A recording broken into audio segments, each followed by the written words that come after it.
ناظرین، آج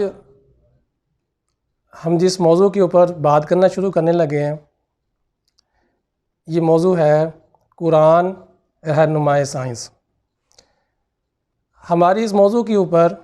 بہت ساری ایپیسوڈز آئیں گی، لیکن آج ہم سب سے پہلے اس کے تعارف سے شروع کریں گے۔ تعارف بغیر حمد باری تعالیٰ کے مکمل نہیں ہو سکتا، تو حمد باری تعالیٰ سے ہم اس موضوع سے جتنی بھی آگے ایپیسوڈ آتی جائیں گی وہ شروع کرتے ہیں۔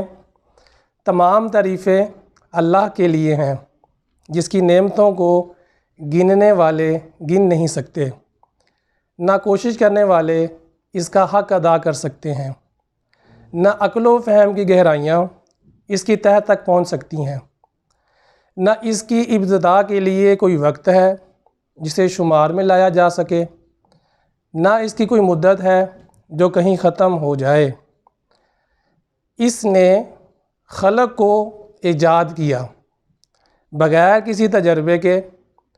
اور بغیر کسی فکر کے کہ جس سے اسے فائدہ اٹھانے کی ضرورت پڑی ہو، کیونکہ وہ بے نیاز ہے۔ وہ چیزوں کو ان کے وجود میں آنے سے پہلے جانتا تھا اور چیزوں کے ختم ہونے کے بعد کو بھی جانتا ہے۔ وہ ازل سے ہے اور ابد تک رہے گا۔ اس نے اپنی پہچان کے لیے اس کائنات میں بہت سی نشانیاں رکھی ہیں۔ ہمارے اس پورے سفر میں ہم لوگ کائنات کی ابتدا سے لے کر اس کے بعد کائنات وجود میں کیسے آئی، کائنات وجود میں آنے کے بعد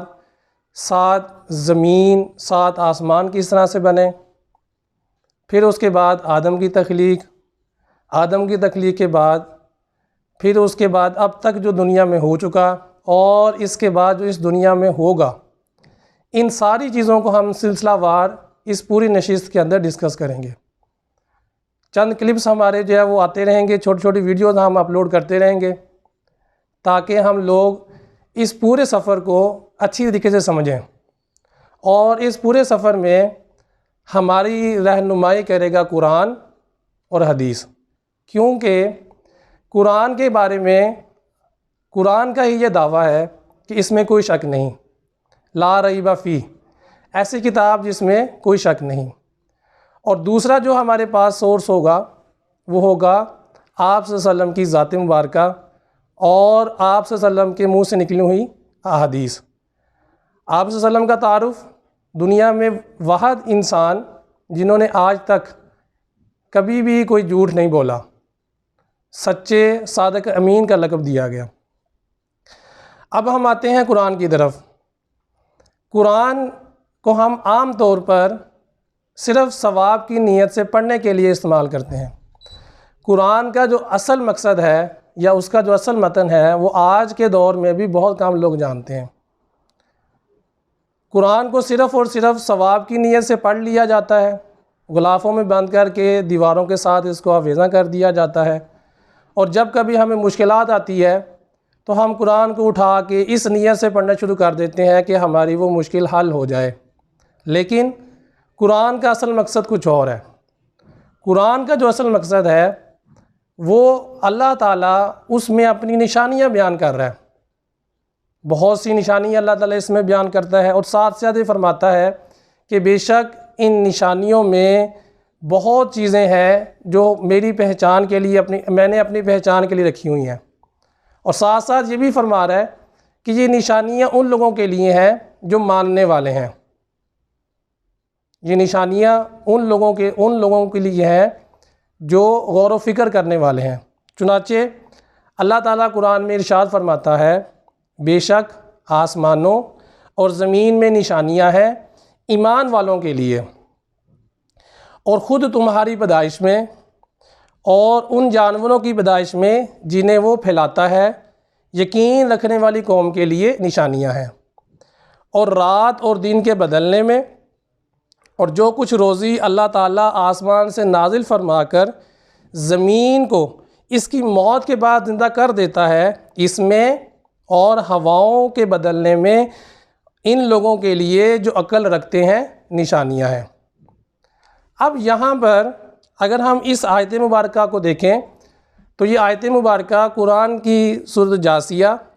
اور اس کی آیت نمبر 3 سے لے کر 5 تک اللہ تعالیٰ اس میں فرما رہا ہے کہ اس میں نشانیاں ہیں، کن کے لیے؟ جو عقل والے ہیں ان کے لیے نشانیاں ہیں،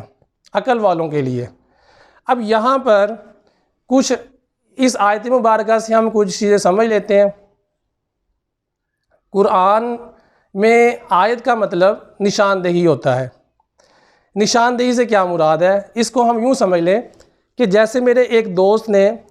مجھے ایک کوئی گفٹ دیا، مجھے ایک بہت قیمتی چیز دی، تو میں نے اس کو چھپا کے رکھ لیا، ایک ٹرنک میں رکھ لیا۔ اب وہ اس ٹرنک میں تہہ در تہہ نیچے جاتی رہی، وقت گزرتا رہا، میں اس چیز کے بارے میں بھول گیا،